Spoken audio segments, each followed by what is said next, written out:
What is going on, everyone? Welcome back for another episode of the Modern Pain Podcast. This week, we're speaking with a member of the modern pain care community, Andrew Squire. I think it's important to have clinicians on the front line on the podcast to get their perspective and really daily struggles that they're facing. We have a good conversation with Andrew's journey, methods he's been encountering, and his work on his own critical thinking skills. A lot of what he spoke about really resonated with my own journey, and I think it'll resonate with your journey as well. I hope you enjoy the episode. This is the Modern Pain Podcast with Mark Cardula. Welcome to the podcast, Andrew. Thank you, Mark. Thank you for having me. Hey, man, it's good. Yeah, absolutely, man. It's good to have you on the podcast. We've had some chats. Andrew and I have talked online multiple times, definitely digitally, but also we've had a few phone calls, just kind of some mentoring and discussion type stuff about where he's at in his career and things. And it's always good to have like somebody who's on the front line of clinical practice to come and talk. I think sometimes it's always great to hear the researchers. There's nothing wrong with the researchers, but the translational piece of like where does this stuff all fit in the clinical practice is always a definite challenge.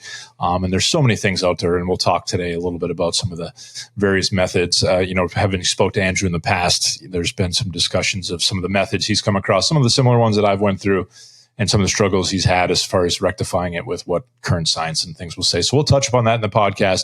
But I know your journey to a relatively pretty decent extent, Andrew, but the folks that are listening may not. So I'd love to hear if you can introduce yourself, tell folks where you're at, what you're up to, and maybe your journey up until today. I've been a physical therapist for about 11 years now. I graduated from U of M Flint, the University of Michigan Flint, back in the summer of 2012. And I'm on my fourth, job since I graduated, and have had many experiences treating a lot of different conditions, ranging from anything you could see in an orthopedic outpatient clinic. And then I've treated a lot of vestibular, vertigo cases, and then in that time period, I have got the experience to work out of state. I worked in San Antonio, Texas for over a year, which was a very rewarding experience for me. I'm also now working for the University of Michigan, and beginning of 2022, I saw that there was a job posting, and I was content with what I was doing, but just, kind of gave it a shot, and, ended up getting this job it's really hard to get a position there. And so it's been over a year. And so now I'm kind of a little more specialized. Not that I call myself a specialist, but I am seeing more of a narrow range of cases that range from low back pain, neck pain, anything that's chronic, technically. I still see like balance and conditioning, which I saw, many years or during my time before I worked at U of M. But so I've been working over 11 years. I'm not seeing certain things anymore, which is unusual for me still. Like I'm not seeing a lot of like rotator cuff repairs or ACLs and even total knees. We have like a sports section in our clinic that get a lot of those. But they still like, there's some carryover. If they're needing help, I'll still be able to pick up some of those cases, but I don't see vestibular anymore. Which I do sort of miss. I felt like I got really good at that, but which is it's a whole nother, avenue in my experience, since it kind of is different from, I don't know if you treat vertigo. I do some of the basics of, BPPV, canalith repositioning maneuvers and things like that. But I'm lucky. I've been fortunate to work with some vestibular specialists who have all the equipment and can put Frenzel lenses and all the things on and, do some pretty in-depth treatments. So I've always, if it's beyond what I can screen for, and we have the ability to kind of pass it on probably to folks like yourself who've probably done some advanced training and things to really kind of take it a little bit further than just the basic BPPV type identification and treatment. Yeah, and I've actually never gone that way into it either myself. Just treating, since they are things in the public, people don't know what's going on with them. But anyways, I've been a therapist for, over 10 years and still feel like I know very little in some sense with, treating a lot of things that come through the door. As, I still feel like I'm at like an advanced beginner level. And I'm not saying I don't, have any confidence in what I do. It's just more of humbly, just being humbled on how I look at things, because, we treat people and everybody's different. And that's something I always, remind myself about, that just because, one thing works for somebody doesn't mean it's going to work for everybody else. And, in the last couple of years, I've, been, listening to a lot of podcasts about critical thinking, and have learned how flawed that is for a lot of us, including myself. So, that is a journey. That is a journey. I recommend everybody take that journey too. Like one of the classic book, Thinking Fast and Slow with Kahneman and Tversky. We'll link it in the show notes. That's a book, but there are a lot of great podcasts. I'll have to have Andrew, toss me some links, and we'll throw those in the show notes as well. But when you really step back and take a 10,000 foot view, we push a lot of the thoughts, both in, when we work with folks at university where I work, but also when we do some of our con ed stuff, just to kind of take that 10,000 foot view of your thinking and think about your thinking, this metacognition process that we often don't. And we don't recognize, how flawed our thinking can be and how biased it can be until you really step back and take a look. And I'm pretty much functioning on a lot of theory that when I really have to step back and take a look at it, it may not be as firm and grounded as much as we'd like it to, which I like what you talk about, man. And I think that's why I've always appreciated conversations with you, is you come in with an intellectual humility, which I think we all need to have as far as a purposeful, humble attitude, as, we're not the sage on the stage, the Batman that's going to come in and I know it all, and I'm going to fix and cure every human that I see in front of me, because one, that's going to set you up for a massive crash course to burnout, because it did when I had a little bit of that attitude with my manual therapy Jedi pursuits in the past. So let me know. I'd love to hear, because talking to you in the past, it's been interesting to hear your journey. One, it kind of parallels a little bit of mine, but what's been your journey with, like, what you came out of school with as far as thinking was like the way to treat, and maybe the method you were maybe focused on at that time? Maybe it wasn't a particular one, but and then maybe what you've kind of come across in your career and how that's kind of shaped where you're at. Maybe, I think, again, it's talking about the professional roller coaster we all ride, where we get these new techniques and this new training, and it's like the next best thing. And everybody on Monday, we're going to just be, come in and be a savior because, I have this new skill set. And then it kind of over time becomes, not bad. Obviously, we add things that can be very helpful, but there's not a one size fits all approach with people. But I'd love to hear, and folks would love to hear, kind of your journey with that. Yeah, I think it starts for where a lot of people are at in your clinical rotations.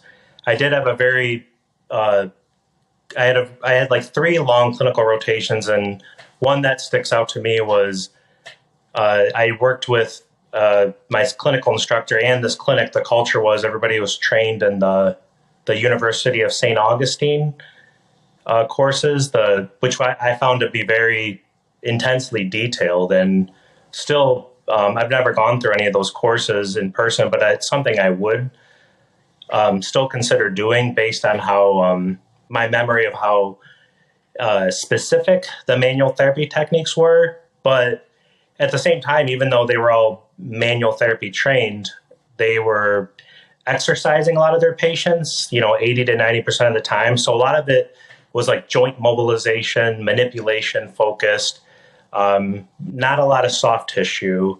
And so my clinical instructor, still somebody I keep in touch with to this day, excellent clinician. His name is Brent Betzold. He's in the Saginaw area, but he, taught me, you get the joint moving, just get that patient moving with exercise.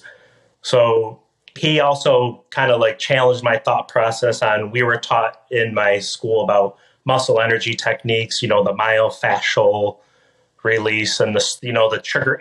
There was 10 names for the same thing: trigger point therapy, trigger point release therapy, myofascial release. I mean, I could name it all, but it was the same. It was kind of labeling, the soft tissue work, and he kind of challenged my thought process on that.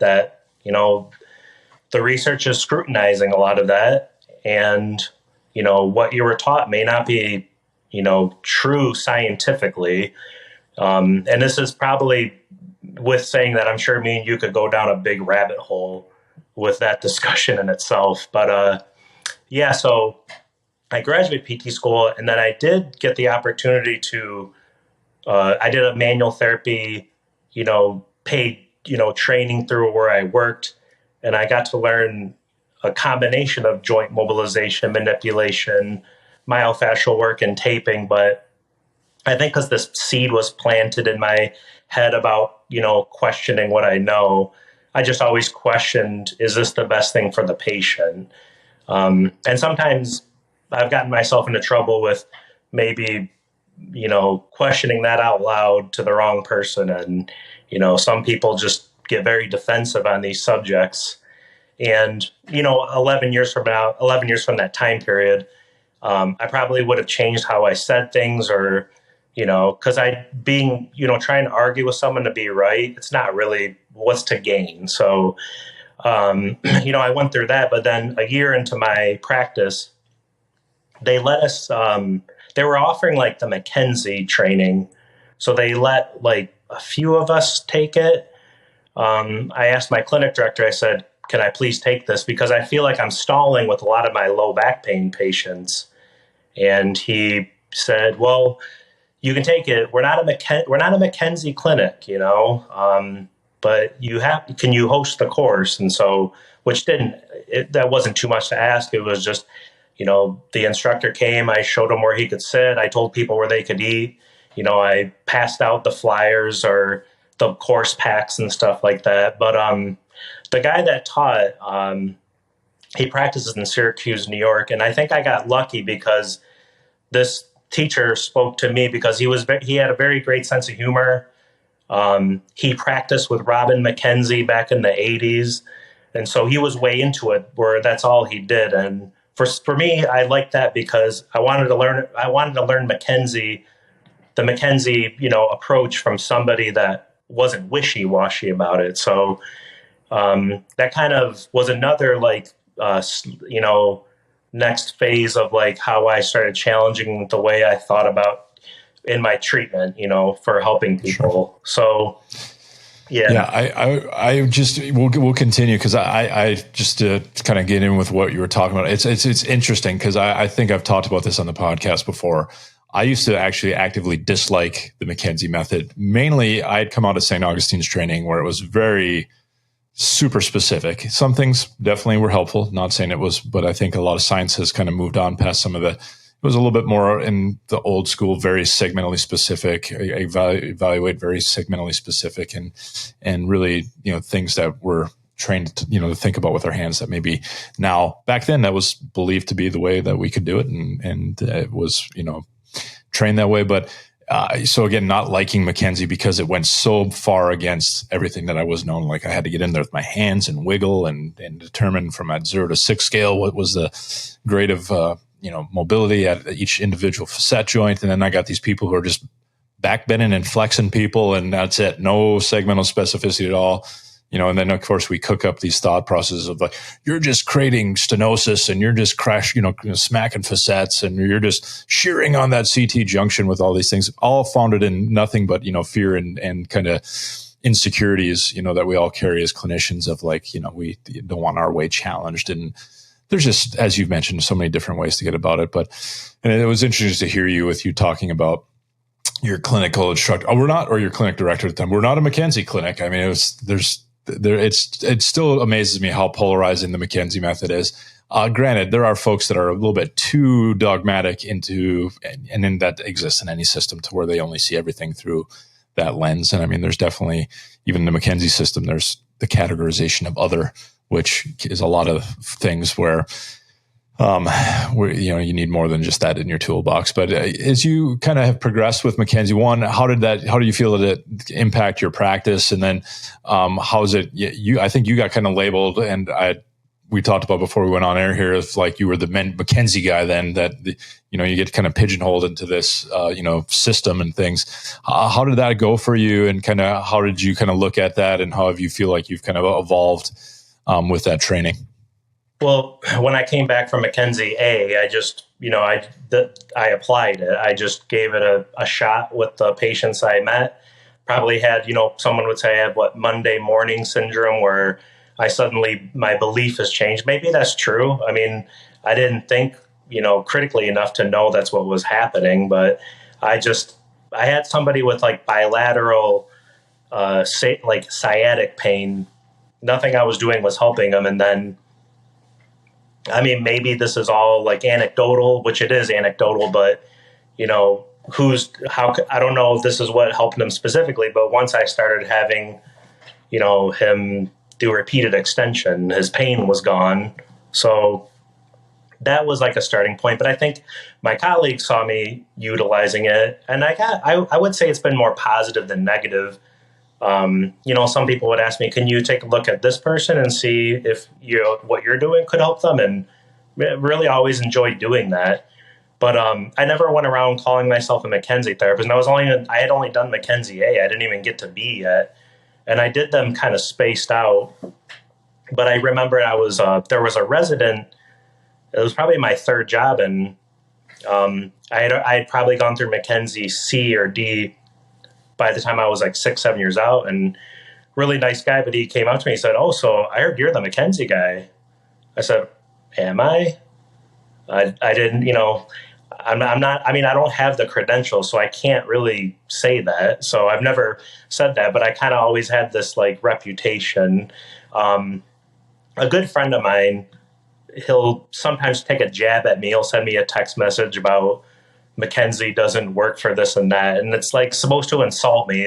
It's like, I mean, he lived to be in his 90s. I wasn't even a thought when he discovered this type of treatment in the 60s. So it's nothing I take offense to. It's same thing with manual therapy. People get hung up on the manual therapy that they do, and which great that people are defending it, and I still utilize manual therapy. That's another rabbit hole discussion where I've, changed how I look at that or apply that. But I think we graduate PT school so mechanical minded that probably because we have schools that are more facet driven, then you'll have another school that's disc driven. I know there's a school in Michigan that is very Kaltenborn driven, which is great stuff too. It's just that it's based on what you were taught. So I kind of blame things on, well, this is what I was taught. That's what I learned at first. And I know we could go down the discussions of different fallacies, post hoc and the authoritative fallacy, and I'm probably still, dealing with that in some aspects because I go to a course, I learn something great and I think it's great and it works for certain people and it doesn't for others. And then maybe I change my mind. So my mind is always sort of changing. Yeah. And you know what? To me, that's a representative of a good critical thinker. Like if your mind is set and it's like in stone and concrete, I think I'd be more worried about folks where they're treating the same way in the same system with the same rigid thought processes that they did when they, were first out of college. I agree with you. I think the mechanical mindset of like, I got to identify and fix people is so ingrained in students. And I just read a post. I know Bronnie Thompson was on the thread and I don't remember who started it, but it was kind of alluded to, the ability of a healthcare professional just to step back and not have to like jump into this leader paternalistic, I need to, talk to you and identify the thing I'm going to do to fix, and just give the patient space to express what they're dealing with and things. Obviously, there are times, and of course, we're still doing our differential diagnostics, our red flag screening, and all the good things that make sure we are identifying things that might need, to be fixed, caught equine or whatever it may be for certain patients. But, having that ability to not, to step back and not feel like I have to be the guy that fixes people, where I can help guide people to really, truly fix themselves. I think if we give people a stage to express the human body's ability to, adapt and recover. We live in societies that I think push people to maladaptive behaviors, maladaptive beliefs, and things where, healing and recovery is often a hard thing for people to do with some of the things that they're surrounded with in their environment and various things. And I think it's just hard.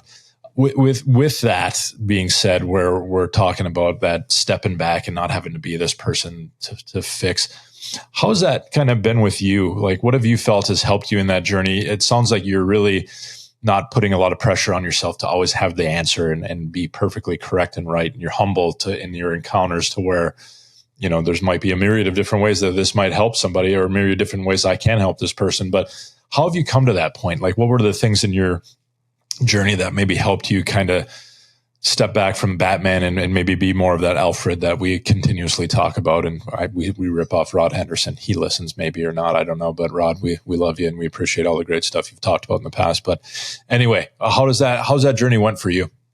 Well, I still want to be that person. When that patient's in front of me, I want to be able to help them. I think that actually comes from most people that go to PT school are empathetic and want to help people. And that's what the PT schools want. So I would say that it's probably an okay thing to be somebody that wants to help that patient get better. But I know that it can go to a point where it becomes about your ego. If it's about you getting them better, if that's, I'm sure that at some point, I gave people's getting better credit to me, or sometimes people would be better and would not give me credit. And I thought, how come I'm the one that did this? So I would say that's probably gone away, where I would take things personally, like especially in the first few years, I, caught myself getting kind of irritated, and I guess like one patient I can think of, he had a first rib thing. This is back when I was like really into all the muscle energy techniques and trying to like, manipulate things and, get people better with like doing direct things with my hands. But I manipulated or mobilized the first rib. He felt somewhat better. And then he said he was at like a play park and he was chasing his daughter in this tunnel, and he said he felt his rib pop, and he came back and said, yeah, as I chased my daughter down this tunnel and that rib you worked on popped. It wasn't you that got me better. It was me chasing my daughter down the tunnel. And I just was like, okay, that's, at that time I took it personally, which is stupid. It's like, now it would be, he's better. That's all that matters, is that the person is better. But I wish I paid attention more in the research methods class about, post hoc fallacy, where every time somebody got better, I thought it was because of A led to Z because of what I did. So I would say that's probably the biggest thing that's changed. And, over time, as I did get into pain science about 6 years ago, I don't know if anybody ever taught me that pain is not equivalent to tissue damage all the time. So that was a game changer for me. But yeah, so, and also every time I went through these different thought processes, I made the mistake of not paying attention to the context of the situation. And I know that in the modern pain, course that you and Jared put together, you guys talk a lot about context. And I came back from a McKenzie course, and the guy that taught, because they brought actual patients to the McKenzie course, they had a patient that had back pain, and she was giving the instructor a hard time, like, well, what about my MRI? And he said, I don't treat MRIs, I treat people. And she kind of was like, oh, wow. Like, he said it at this, it was after like maybe 2 to 3 days of him treating her. And then I came back to the clinic, and I had this patient. She was in her 80s, a very like tough lady that, I should have been thinking about what I said. And she was like, well, you never talked about an MRI. And I repeated that to her, and it didn't go well for me like it did for him. And then I remember going through, like the pain science. Everybody that goes through pain science will, Jack March has talked about this. He went down that, pain science rabbit hole, explaining the pain to the patient. So that's where a PT school, maybe PT schools are better because I graduated over 10 years ago, but, or maybe I just missed this in our lecture, but talking about context, communication, stuff like that. Some of these things are, my fault. I could have, some of the situations are no brainers too. but it does come from a place of like wanting to be that person that gets them better. And that can be very toxic if you go too far with that. Yeah. And I think there's probably a difference too. Like, I think we all want to make people better. It's just, who are we, like you mentioned, who are we giving it credit to?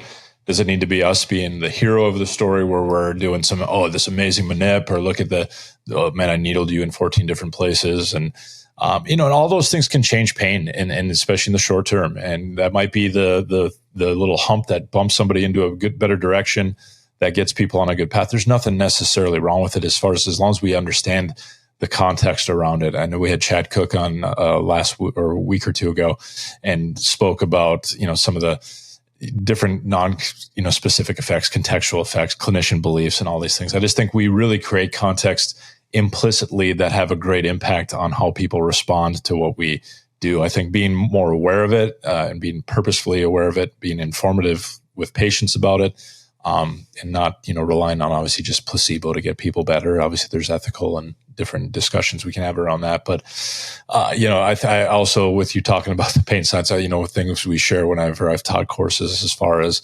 I have myriads of failures on the pain science front of pain-splaining people and missing the mark on that. So again, choosing the right patient at the right time for communication being your primary mode of intervention, and trying to make sense of pain when there might not be a ear that's receptive to it, or a need for it in the first place. Sometimes we just want to kind of, like you said, get that Monday morning syndrome where everything is a pain science patient after your pain science course you took on Saturday and Sunday. So yeah, it's interesting, some of the issues we fall into as clinicians. I think it kind of is just a common thing over time.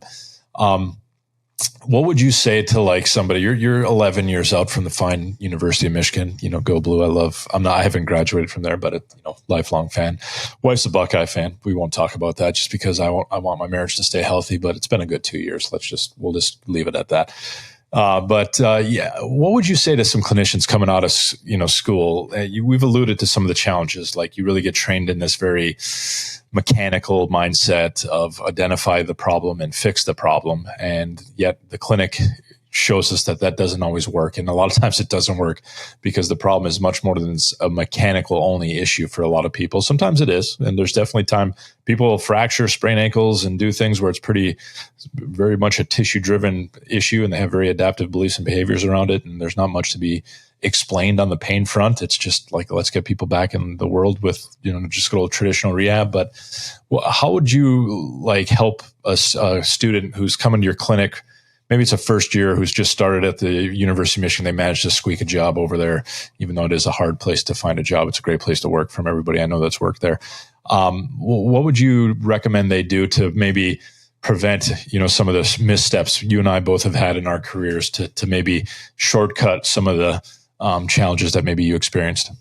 Well, I do try to take a student if I could once a year, maybe every other couple of years. So with that experience of being a clinical instructor, I openly talk about my mistakes, which at one point I probably didn't talk about. Like, I probably swept things under the rug, like that first 3 to 4 years of practice, because I didn't want to accept come face to face with some of the things I could have done better. And I mean, some of the stuff I've already talked about in this podcast, I will just go into some stories of things I did that I should have gone the other way. We did have a physical therapy assistant student at my clinic, and if he was free, he would come hang out with me. So that's probably the most recent experience I've had with, teaching him things based from my experience, and things I used to believe, things I believe again or don't believe, as far as talking about techniques and the biomechanics. But probably to answer your question, like I said, talking about the things I should have done better in the past, and which these things will continue to happen. I think that's probably the hardest part of being a physical therapist is, you're not going to have perfect days in the clinic. You're going to have, you have to be vigilant. That's probably my number one recommendation, is that you have to be, very aware of certain things, especially when it comes to red flags. I have,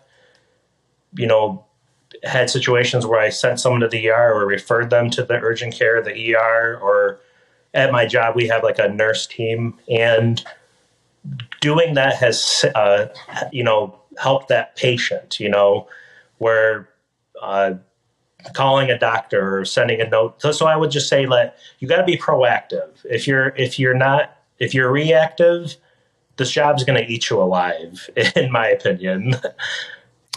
Yeah, no, I agree. I think, recognize, we had, I can't remember if it was Adrian Lowe or somebody who talked about, the basics. School gives you the basics. And if you ever get around experts who are clinical experts, they do the basics well, perfectly every time, because they're just methodically good at the basics. We talk about that in sports, of like the fundamentals of basketball or whatever it is, that, that the superstars are just amazing, perfect at them at all times. So being good at the base, and then recognizing too, as students, like when you come out in the clinic, your first couple of years, the instability that you experience isn't necessarily because you weren't given the appropriate tools to be used. It's just, well, you may be missing a few, but they're not like new treatment techniques. It's learning to use one of the most important interventions, which is your communication in an expert way. And I would challenge you as a student to look at how some clinical experts operate and just how they communicate and the supreme confidence they exude to a patient, and how they explain their interventions and what they're doing, and explain the patient's condition, and just get buy-in. They're almost selling them their services and their ability to help somebody to a patient, and which isn't wrong. I think we all do sales on a day-to-day basis. We're selling people why should they need to be doing their home exercise program? Why is exercise and cardiovascular fitness worth it for them who's dealing with diabetic issues or maybe weight challenges or different things?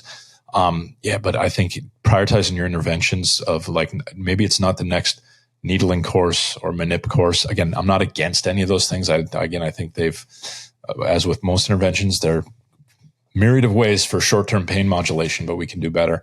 And by learning that, hey, how do I help really get in front of a patient and get them to start believing in themselves and their ability to recover?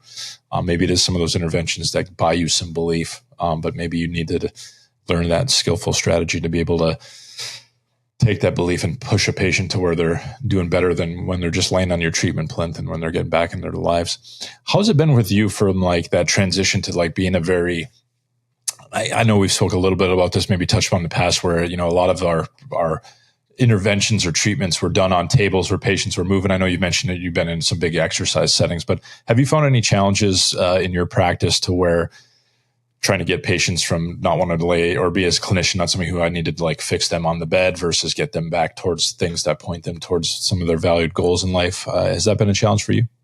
Well, it is, when, depending on how deconditioned the patient is, there's some patients that they'll be there for chronic back pain and they do make progress, but it's not like from visit 1 to visit, whether it's 12, 15, or 18 visits where, they're doing bridges on your table, and then visit 18, they're, leg pressing or doing total gym squats. And there's one gentleman I can think of who was happy with where he got, but every time we did like leg lifts with like a 2-pound ankle weight, he would get flared up. So we would have some of these setbacks, and they were never really dramatic, but it was just one of those situations where I would love to get everybody doing some form of functional activity.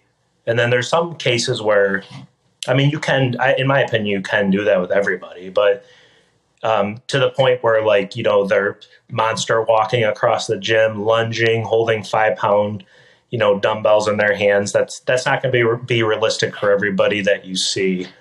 So I would. So wait a minute. You're telling me like not everybody can like pull a barbell off the floor and like deadlift like it. We don't. Not everybody follows the Instagram hero story of grandma who's deadlifting 250 off the floor. You're telling me that's not everybody. I should be doing more of those things myself. I hear you. But yeah, and that's like what you said. I wish that was the reality of physical therapy. And then there's some people that say, well, I get all my patients deadlifting at visit 12, and I don't believe it. But if that's true, then, more power to them. That's where social media is. Anytime somebody leads me off with all my patients do, I just think are you really fitting yourself to patients? It sounds like you're fitting every patient to you. And again, I see the value. Like I get a little frustrated because, this whole, the strength and conditioning. I'm not saying we don't need to get better on strength and conditioning principles, but the fact that we need to throw a barbell and dumbbell, which may have meeting a patient nowhere near where they're at, or we're nowhere near where they even want to be. Like if you introduce it and say, hey, what would you think about this? This is something I think might help you. And it's a co-created narrative where it's not you trying to like shoehorn them into like the next Instagram video that you want them to be the next senior citizen who's pulling a bunch of heavy weight off the floor, and you can kind of puff it out there on Instagram. I just get frustrated with our like we jump so far into these things where great. I think it's been a hugely helpful thing for us to be more conscious of strength and conditioning principles and things like that. And getting people strong, not a bad thing at all. But this zest that it needs to, like, where all of a sudden now everybody has to fit that narrative, where there are some people who that is not going to be them, never was, never will be. I'd love if everybody would eat well, diet, exercise, and do all the lifestyle things. It's just we're dealing with humans, man. It ain't going to be some sort of smooth ride where everybody just jumps hook, line, and sinker with all these new ways of getting at it. That's why you need to be able to fit yourself. And I think the biggest switch for most of us is to. And all my patients are where I'm working to where I'm trying to fit myself to them. I adapt, I adjust, I become that clinical chameleon that can really fit myself to them. That gets them the most up, I squeeze the most, potential out of each patient I can by fitting ourselves to them versus the opposite. So a little rant there. I apologize for jumping in, but what do you see is your trajectory going forward?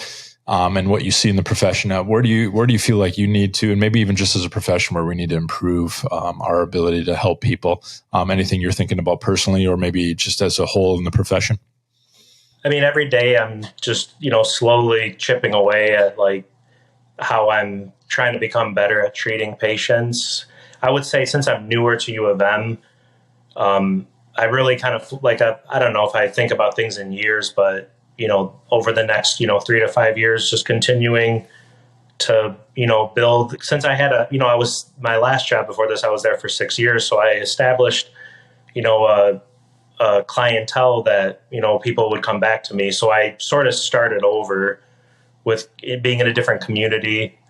Not that it's like very far from where I was working, but it's just a different city, a different setting. And so I'm getting to know everybody and trying to build that trust and rapport with my colleagues and the patients.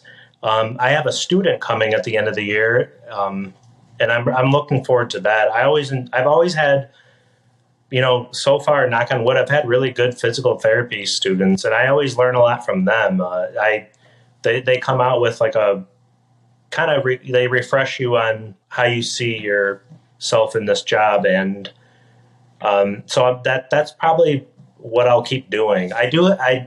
My clinic director, he's given me the opportunity if I want to, specialize in spine, where I would see mainly back or neck pain. But I still get like, hip pain, the occasional like wrist or foot and ankle. So, those things I'd still enjoy seeing. I think that, I see myself as a generalist because I've just been treating mainly anything that came through the door for a majority of my career. But I guess this podcast is probably the most unique thing I've done in my career. So this is quite an interesting experience for me.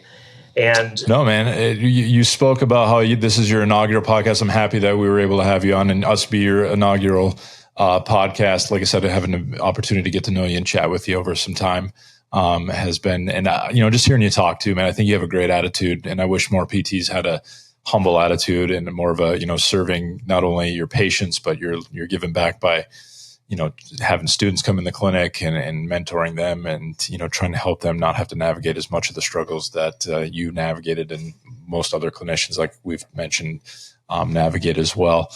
I want to respect your time tonight, Andrew. I really appreciate you spending it with us. Anything else? Where can folks find you? Are you active on any of the particular social media outlets? We got Threads now, man. Threads from Instagram is the new thing, which this is when it just came out, we're dating ourselves. If people are listening to this in the future, Threads is new right now. It's interesting, just the social media experiment that's been going on.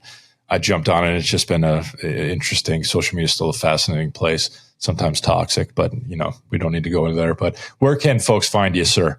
I'm on Instagram, Andrew SQ 2012. I mean, people are welcome to follow me. Usually I'll be honest, I'll have physical therapy groups follow me on Instagram, and I'll be unfollowed within a day because I think it's a private account. It's not like it's not like your platform where it's like a, modern pain, different, specific like professional factors. It's just, it's just a private account. But if anybody's interested in, contacting me, I mean, they're welcome to, look me up on there. But I thank you too. I think it's great that you have this podcast, and, you don't have to do the podcast, but you're doing it. So that's the great thing in this profession is there's people that are going above and beyond. And, there's people that research, there's people that they're not just going to work 9 to 5. They're because you're passionate about this. I know that you love what you do. And that's probably another reason what keeps me going is meeting people like you too, because, you're not dragging your feet in this profession. You want to make it better by doing, which I think podcasts are a great tool. And I think that I could listen to this podcast, for example, and even back when you and Jared had started it, you could have talked about orthotics, first toe pain. I mean, there's so many different things you can talk about, and I could have listened to any subject. So thank you for doing this.